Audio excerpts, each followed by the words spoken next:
Të gjitha organizatat e regjistruara të shoqërisë civile janë të obliguara të bëjnë deklarimin vjetor të tatimit mbi korporata dhe pasqyrat financiare në administratën tatimore të Kosovës deri më 31 mars, pa marrë parasysh nivelin e qarkullimit vjetor. Dimet se si duhet të bëhet deklarimi i pasqyrave financiare.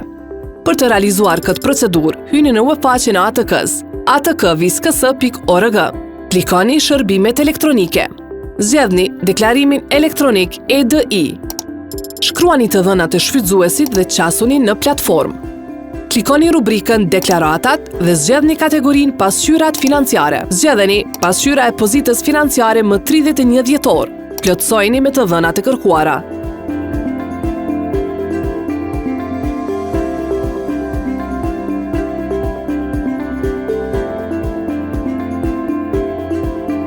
Shtypni butonin Deklaro dhe konfirmo deklarimin.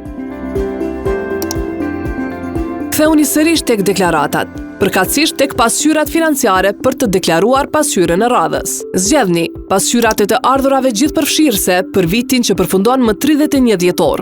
Plotësoni me të dhënat e të ardhurave dhe shpenzimeve. Pastaj, shtypni butonin Deklaro dhe konfirmo deklarimin.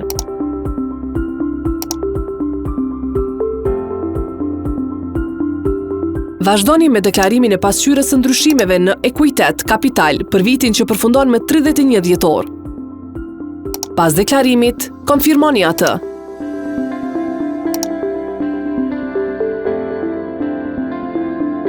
Deklarata e fundit është pasqyra e rrjedhjes së paras për vitin që përfundon me 31 dhjetor, të cilën e gjeni gjithashtu tek pasqyrat financiare. Plotësojeni me të dhënat e kërkuara, shtypni butonin Deklaro dhe konfirmo deklarimin.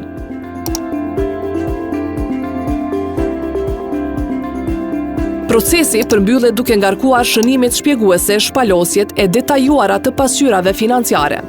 Klikoni butonin Zgjedh shpalosjen, zgjedheni dokumentin me shënime dhe klikoni butonin Ngarko shpalosjen. Pas regjistrimit me sukses, shtypni konfirmimin.